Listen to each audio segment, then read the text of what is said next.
would be multi-party elections next year. Also on Romanian television today, Ceaușescu's son, Nicu, who had been arrested, who appears on television to have been beaten. He was taken away.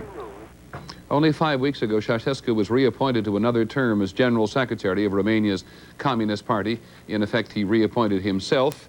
Today, mourners visited mass graves in the city of Timișoara, where 5 days ago the killings in Ceaușescu's name began when security forces were ordered to fire on demonstrators in the street. In one instance, people had demonstrated with their children in front of them, thinking security forces would not fire on children. 26 children were killed when the security forces opened fire. The Ceaușescu regime, in effect, one man and his family would apparently do anything to save itself.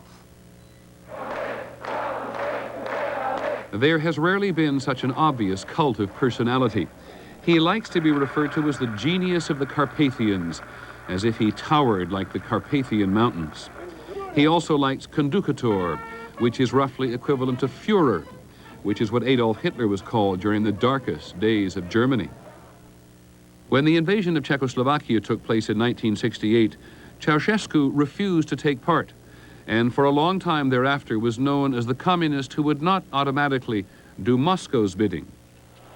Thus he was favored in the West and even courted.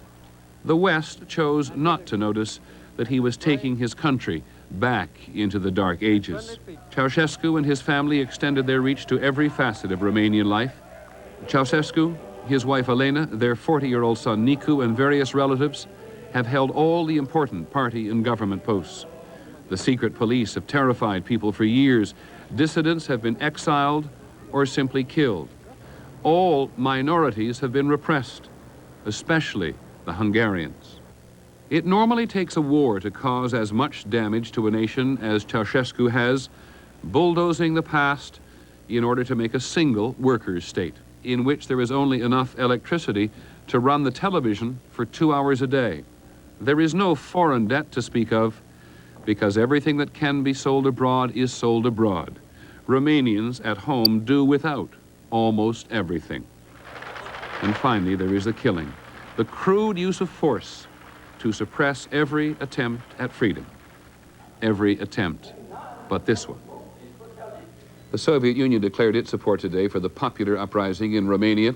When Mikhail Gorbachev told the Soviet parliament that Ceaușescu had been arrested, delegates broke into applause.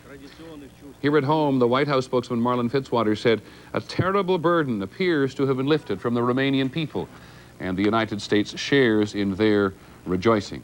Not all the rejoicing is complete yet, nor is it certain there are complete reasons to rejoice.